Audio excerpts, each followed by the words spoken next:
Olá, estamos mais uma vez aqui com o Por Dentro da Pós e hoje nós vamos conversar com a professora Cláudia, que é coordenadora de alguns cursos aqui da Pós e nós somos parceiras de equipe, então eu também trabalho com ela e nós vamos falar hoje sobre agronegócio e gestão. É isso, professora Cláudia? É isso mesmo, né? Olá a todos, muito bom estar aqui mais uma vez, iniciando o ano, né? Eu e a professora Helenita juntas. Teremos mais alguns programas aí pela frente, com outras abordagens. E o tema de hoje é, como a professora disse, agronegócio e a gestão. O que tem a ver uma coisa com a outra, né? Por que agronegócio? Porque vamos falar hoje sobre o agronegócio.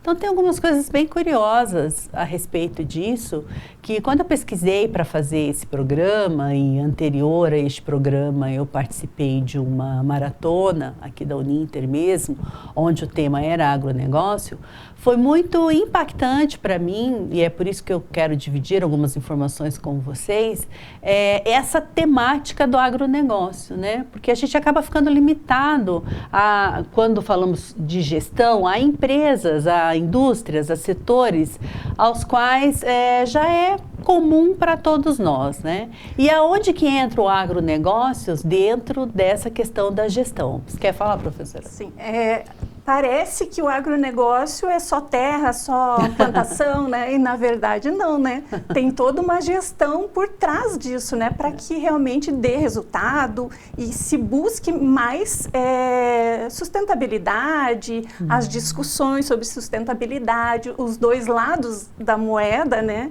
Então, um lado pende para situações mais difíceis em relação ao agronegócio, o outro lado puxa para o agro e isso vai formando um aprendizado, vai formando uma ideia que eu acredito que só tende a contribuir, né? Então, fala um pouquinho mais, professora, para nós sobre o agronegócio aqui no Brasil. Então, o agronegócio no nosso país, ele é o agronegócio brasileiro, até pela própria vocação do Brasil, né, vastas extensões de terras cultiváveis, ele é um dos mais representativos do mundo, né? Então, ele chega a ser, se olharmos só sobre o aspecto de produção de alimento, ele é o quarto maior do mundo, né? Então, veja que não é pouca coisa. E ele também está como quarto colocado em exportação de grãos, né? Então, quando eu era pequena, eu ouvia muito falar, acho que a professora Helenita também, e quem sabe você, caro telespectador, caro ouvinte, que o Brasil é o celeiro do mundo. Não sei se você lembra disso, professora. Lembro sim.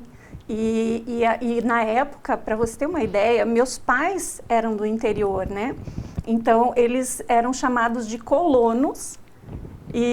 Só que na época se geria como? Geria os filhos, né? Para trabalhar. Então, eu acredito que a maior parte dessas pessoas acabavam colocando os filhos para trabalhar, né? Na roça, na colheita, etc. A tecnologia, em 1970, 70 e poucos, 80, era bem diferente, né? De agora. E eu lembro, sim, que eu acho que até a TV falava muito isso, né? Sim, as novelas, né? Os programas eram abordados nesse sentido. E, na verdade, o Brasil é, sim, um dos maiores, né, celeiros do mundo. Possivelmente seremos os líderes mundiais até 2050, então temos aí uma boa perspectiva, né? E quando a professora falou com relação aos familiares colonos, e daí todos eram preparados para continuarem, né, essa profissão, esse trabalho, né, tão bonito na terra, isso ainda continua, né? Claro que nós temos hoje grandes investidores, grandes players, né, que investem no agronegócio e possuem fazenda absolutamente mecanizadas, um processo tecnológico avançadíssimo, inclusive copiado por outros países, né? O Brasil realmente dá saltos largos, assim, com relação à tecnologia no campo, né? E também na criação animal, não é só no agronegócio como um todo, entram no mínimo 15 indústrias e nós estamos falando de um setor da economia. Hoje o agronegócio ele é considerado um setor da economia, então imaginem, né? Até bem pouco tempo atrás nós não ouviríamos que o agronegócio seria um setor o tamanho, né, dele como um todo e a importância para a economia do nosso país. Na geração de divisas, na geração de empregos, né, e na geração de tecnologias. Não só o Brasil importando, como exportando aí essa expertise junto ao campo. Você sabe que você comentando sobre essa tecnologia, até estava vendo que aqui no Paraná, eu não me lembro exatamente qual era a cidade ou se era o estado, que eles estavam reivindicando as máquinas poderem transitar na estrada, porque às vezes ela não pode passar numa BR, numa PR, ou, né, numa estrada federal ou estadual que seja. E aí eles estavam reivindicando, porque às vezes era o caminho curto, mas eles não podem passar. Então eu achei bem interessante. E uma vez, você falando assim, eu lembrei, eu estava em Santa Helena, fui visitar um polo lá em Santa Helena, aqui no Paraná. Oeste, né? Oeste. Aí é bem do ladinho de Foz. Aí a gente estava passando assim na rua. Aí tinha uma enorme de uma colheitadeira, assim, andando assim na rua do centro de Santa Helena. Eu achei maravilhoso aquilo, né? Sim. Porque realmente eu nunca tinha visto uma colheitadeira assim, e ainda mais na cidade, né? Que aqui a gente vê muito carro, muita coisa, mas colheitadeira realmente não, né? Eu achei muito interessante. E assim, era enorme. Então a tecnologia deve ser muito, muito forte ali, o que eles usaram ali naquela máquina. Sim. Bem interessante, fora o capital que né? Investido ali, né? Sem dúvida. Então, Cláudia, e em relação ao funcionamento do agronegócio, tem alguns níveis, né? Como que funciona isso? Que níveis são esses? Antes de falar os níveis, eu esqueci de falar na minha colinha aqui, professora, que quem integra a cadeia do agronegócio, né? Essa cadeia tão grande, tão lucrativa, tão grandiosa para as nações, né? Então, olha só que interessante. Quem integra o agronegócio como um todo, ou agrobusiness, né? São as empresas agrícolas, a pecuária, os fabricantes de defensivos agrícolas, como os fertilizantes e herbicidas, as desenvolvedoras de sementes para plantio, as fabricantes de máquinas e equipamentos rurais, as produtoras de rações, os frigoríficos, as empresas de laticínios, os fabricantes de sucos. Então, só aqui nós temos indústrias, né? Os moinhos, os armazéns e silos, os atacadistas, né?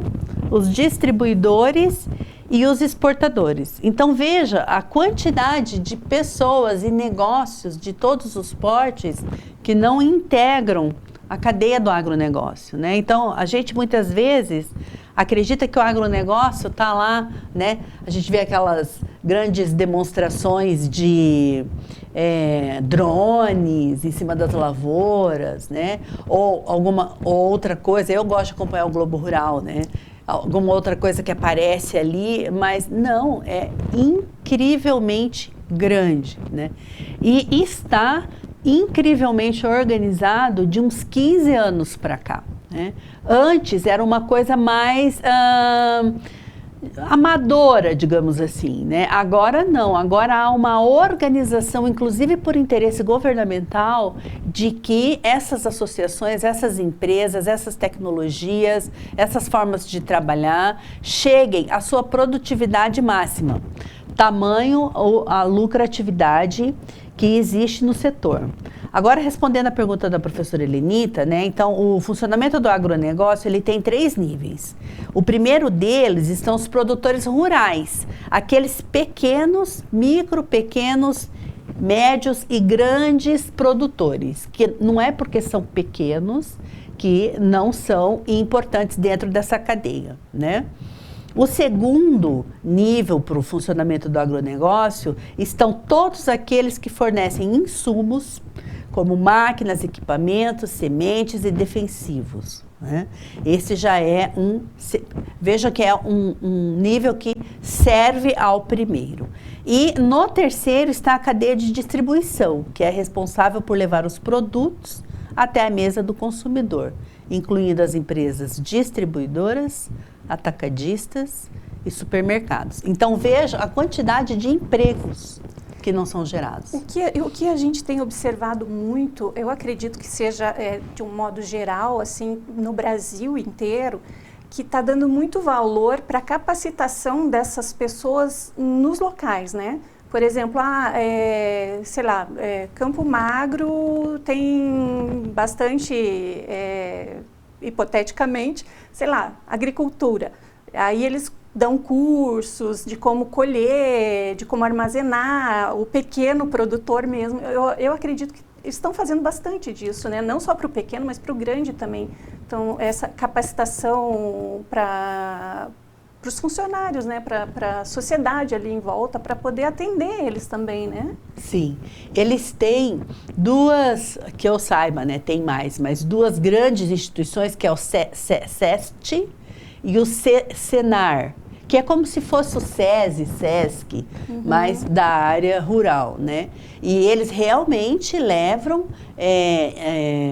treinamento de ponta. E uma das coisas que está acontecendo agora, e tem a ver com o tema da nossa palestra, é que eles também estão preocupados com a gestão do negócio, mesmo o pequeno negócio, né? É interessante isso, né, Cláudia? Porque não é a primeira vez que a gente começa a conversar sobre algum nicho, vamos dizer assim, de negócios, que não entra essa tal de gestão, né? Essa gestão tá por tudo, até lá em casa tá a gestão. Ah, é? Como que tá a gestão? Não, na parte financeira, na parte de divisão de tarefas, de horários, então tudo tem gestão. Tem. Que coisa, né? Como realmente a gente precisa dessa gestão em tudo. A gestão, no exemplo que você trouxe, ela também vai aumentar a sua produtividade, talvez aumente a sua percepção do quanto você ganha, do quanto você gasta. Então, para por exemplo, pequeno produtor, ela é essencial, porque ela começa a ser olhada no sentido de como é que eu posso organizar ainda mais o meu negócio para eu ter uma lucratividade ainda maior. Não dá para administrar um negócio hoje como administrávamos há 10, 15, 20 anos atrás, né? Estaríamos perdendo dinheiro. É verdade. Cláudia, a gente vai fazer uma paradinha agora e voltamos em alguns minutinhos.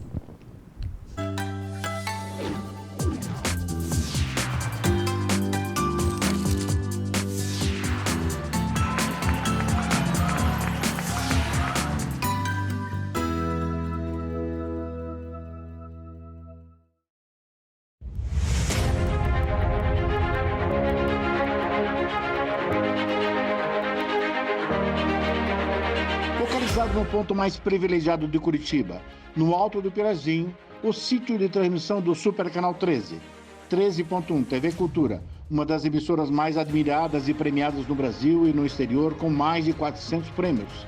Com seu conteúdo rico, diversificado e plural, combinando informação de qualidade, opinião e entretenimento com diversão e conhecimento para todas as idades. Aqui você tem cultura. 13.2 TV Profissão. Ensino e aprendizagem é a televisão caminhando de mãos dadas com a educação, contribuindo na formação dos cidadãos e no seu exercício da cidadania.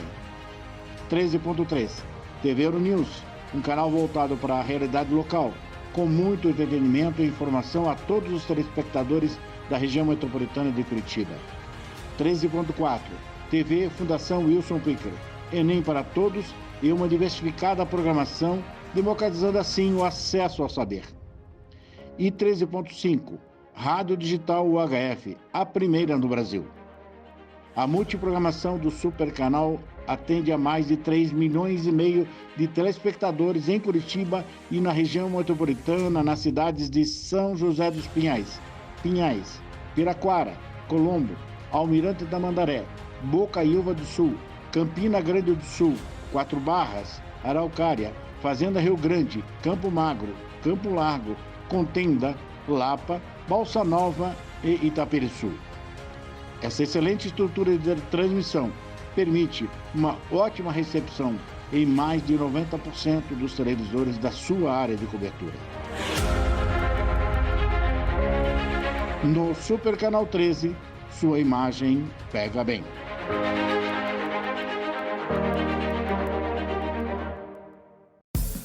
O Ministério do Turismo, a TV Cultura e o Uninter levam até você Provoca.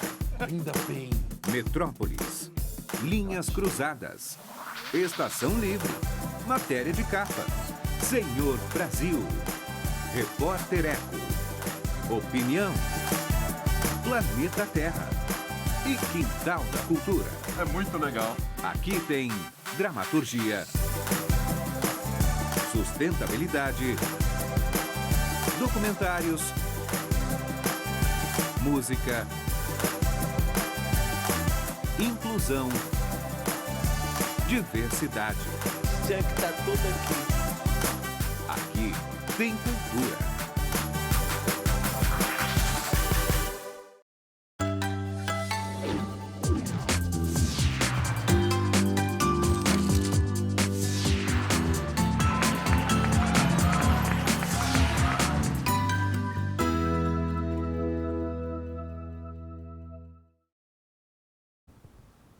Estamos voltando para falar mais um pouquinho sobre o agronegócio e a gestão. Estamos aqui com a professora Cláudia e eu já vou mandar a outra pergunta. Então, há outros setores da economia que se relacionam direto ou indiretamente com o agronegócio e quais são, se tem? Eu estou aqui com a minha colinha, sim, há outros setores, praticamente todos, né, se relacionam, tamanha importância, é um setor da economia, né? Por exemplo, a indústria financeira, por meio dos bancos, das agências de fomento para obtenção de crédito, agrícola, as cidades do interior que tenham a forte vocação agrícola possuem cooperativas próprias, né? Elas conseguem aí linhas de créditos por meio disso, né? Tem também o seguro rural, que é um outro grande negócio, né? Tem a indústria automotiva na fabricação zelosa, cuidadosa de tratores e máquinas agrícolas para atender cada vez mais esse mercado que é exigente e que quer a menor perda possível na hora da colheita, né? E tem também, como vocês podem imaginar, a indústria farmacêutica, né? A indústria farmacêutica, ela atua de maneira bastante pesada nesse setor, né? Não só na utilização de vacinas para os animais, né? Na pecuária e também outros remédios, digamos assim, venenos, né? Para a agricultura como um todo. Vale lembrar também que 26% do PIB brasileiro, então imaginem, 26% do PIB, de tudo que circula na nossa economia, é composto pelas divisas do agronegócio. É muito grande. É muita coisa, né? Muita coisa. E você estava falando da farmacêutica, né? Pensa o tanto de tecnologia que tem que ter ali para... Porque, assim, o que é conhecido, ok, né? Mas eu acho que tanto para a criação de animais, né? Quanto para plantação, deve descobrir coisa todo dia, né? Deve ter uma coisa lá, sei lá, não tem muita perda, mas perda é perda sempre, né? E isso é interessante, né? Então tem um suporte muito grande da pesquisa aí, né? E um suporte de capital humano, né? Sim. Porque para gerir precisa ter gente, né? E é isso que a gente vê tanta diferença, né? Quando era artesanal, vamos dizer assim, né? E agora a gente observa assim todo esse cuidado para ter essa proteção com o agronegócio, proteção que eu digo assim, de cuidado mesmo, né? Porque nós dependemos deles e eles dependem de nós, né? Se tem alguma perda aí, já tem a balança não fica equilibrada, né? Sim. E é bem interessante quando você fala também sobre a economia ali, né? É totalmente viável, vamos dizer assim, discussões em relação ao agronegócio, né? Sim. E mais uma coisa, Cláudia, e quais são as profissões que são mais promissoras dentro do agronegócio, nesse setor? Já que a gente estava falando, né, de capital humano, de profissão, de profissionais, né? Sim. A primeira delas é uma que já é comum na área, né? Que é a agronomia. Então, como é que é o nome de quem faz agronomia? É o agrônomo. Agrônomo, obrigada. Ou engenheiro. Ou engenheiro agrônomo, é verdade. Então, o agrônomo, ele sempre foi um profissional muito requisitado, né? Só que os pequenos tinham pouco acesso, né, por considerarem caro. Só que agora as cooperativas e os próprios governos, né, tanto municipal, quanto estadual, quanto federal, que fornecem essa mão de obra justamente para trabalhar na melhor safra possível, né, para que aquele metro quadrado de terra tenha o melhor aproveitamento possível, a maior rentabilidade possível, né? Então, o primeiro agrônomo nunca caiu de moda, agora mais ainda, né? Você ia falar? Não, só de moda, caiu de moda é ótimo. Não caiu, o agrônomo não caiu da moda. Os profissionais que trabalham com ciência e tecnologia de alimentos. Então, antes a professora comentou, né, sobre essa questão dos cientistas, né? Sem sombra de dúvida, esse é um setor que fomenta muito pesquisa, né? Tanto na pecuária, quanto na questão agrícola, quanto na questão de alimentos, né? A indústria de alimentos acaba também bebendo aí dessas descobertas, investe para que isso aconteça, porque esse mercado é um mercado absurdamente lucrativo, né? Não vamos nem entrar nessa conversa se isso é bom ou não para a saúde do homem e da terra, né? Eu acho que valeria uma outra conversa dentro de uma outra perspectiva, né? Eu acho que isso inclusive precisa ser também avaliado e pensado, né? Porque quando a gente olha para a terra, para o campo, para o homem do campo, como um cifrão, né? Como é que a gente pode olhar para ele sem que ele perca o seu local, a sua sabedoria, a sua forma de fazer as coisas, né? Como é que a gente respeita isso, mas também coloca ali um crescimento, uma pesquisa, algo que possa contribuir, né? Então, essa é uma conversa aí bastante demorada, que eu temo que não vai dar tempo hoje, professora. É bastante demorada e bastante válida também, né? Porque tem os dois lados realmente, né? Para que isso é bom e para que isso... o que vai ter que ser resolvido aqui para chegar no meio termo, né? Nem tanto lá, nem tanto cá, né? Você disse para que isso é bom e eu diria para quem isso é bom.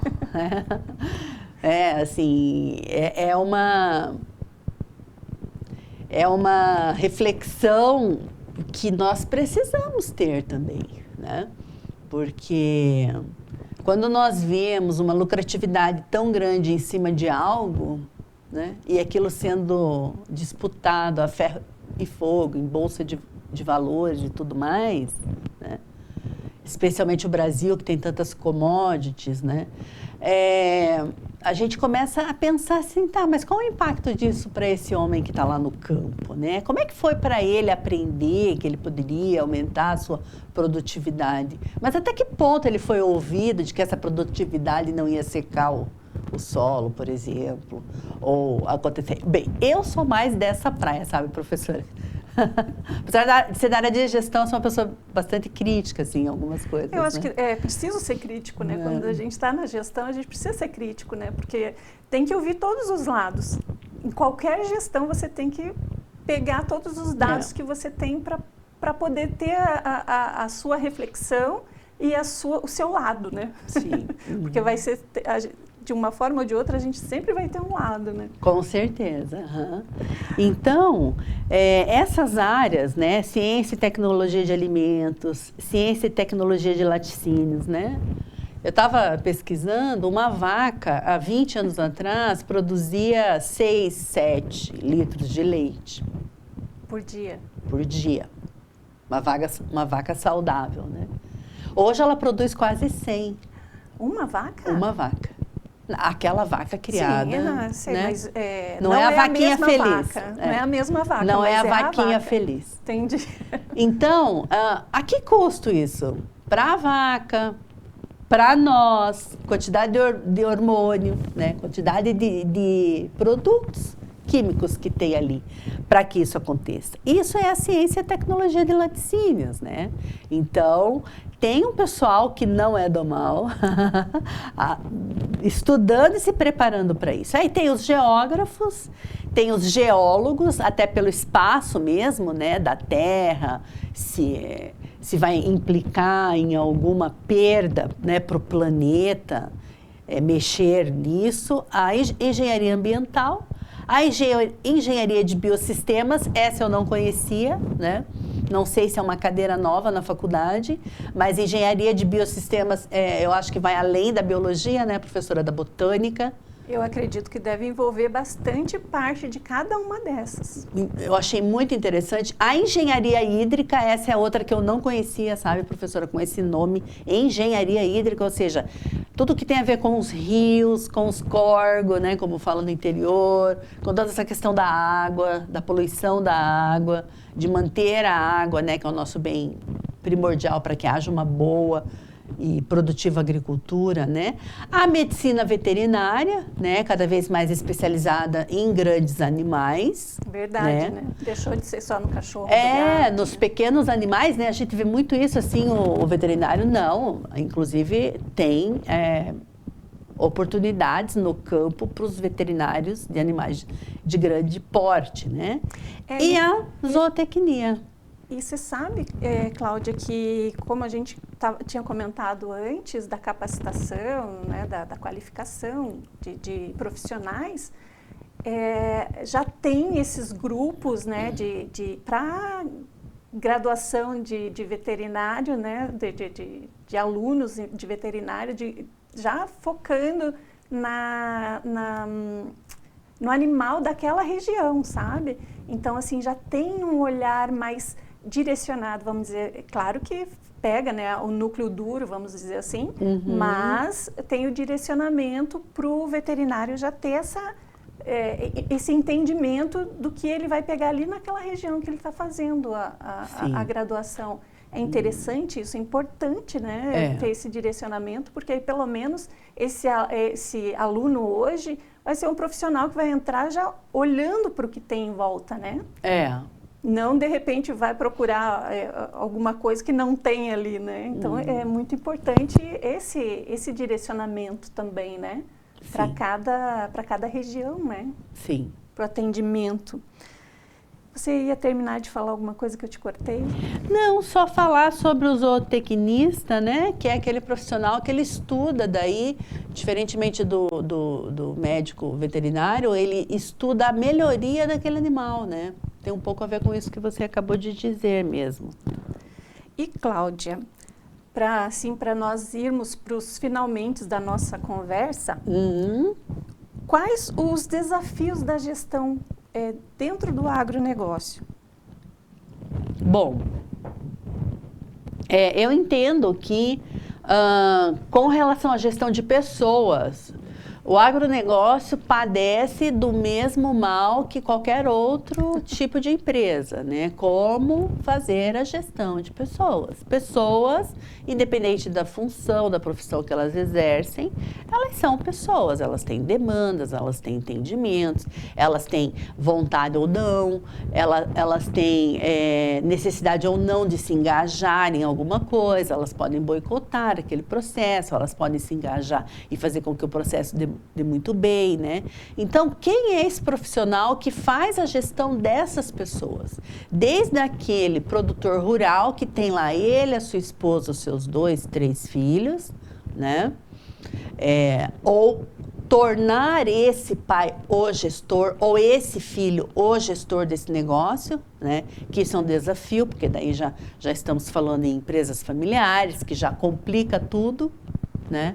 Sempre o desafio em empresa familiar vai ser maior, sempre, né? Essa é um consenso entre os estudiosos.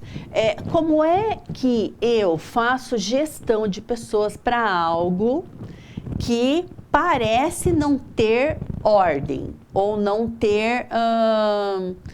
basta com que eu tenha o horário certo de ir lá ordenar a minha vaca, né? A minha vaca não, as minhas vacas, né? Basta que eu tenha conhecimento de quando que eu vou fazer, vou semear, vou arar e vou cuidar da terra, né? Como é que eu faço isso com os meus colegas? Quem é quem? Como eu lido com as diferenças, as simplicidades das pessoas e, ao mesmo tempo, o seu conhecimento empírico, que é muito valioso nesse setor, né, do agronegócio. Então, esse é um desafio. Hoje, professora, um fazendeiro, um gerente de fazenda, tá? De médio porte, ele está recebendo um salário de R$25 mil por mês. Mas o desafio dele não é pouco. Ele tem um desafio tão quanto o de um executivo de um banco, de uma outra indústria qualquer, que é aproximar essas equipes, trazer essas equipes para junto, para fazer com que um negócio prospere, né? Então, esse sempre foi e sempre será um desafio. E eu entendo que no campo seja até maior, porque o homem do campo ele é um homem mais livre, né? É verdade, é bem mais livre, né? Ou, pelo menos eu entendo que sim. A gente imagina que sim, né? Quantos minutos eu tenho ainda para eu não me perder? 1. 1 minuto. Bom, os desafios. Sustentabilidade ambiental, a tecnologia e a inovação é um desafio, a logística, principalmente nas estradas brasileiras, a comercialização das safras, a gestão dos custos e da rentabilidade, o capital humano, que acabamos de falar, isso é um grande desafio, né? E as mudanças climáticas. É muita coisa, né? Cada um desses dá uma palestra, né? É muita coisa. Muita coisa. E quando a gente pensa em gestão que fica, né? É assim um guarda-chuva, né? Pega todos os lados, aí é muita coisa. Professora Cláudia, eu quero te agradecer pela oportunidade, né, de conversar com você sobre o agronegócio. E agradeço também a vocês por mais esse programa, né? Por esse tempinho que vocês reservaram conosco. E até a próxima.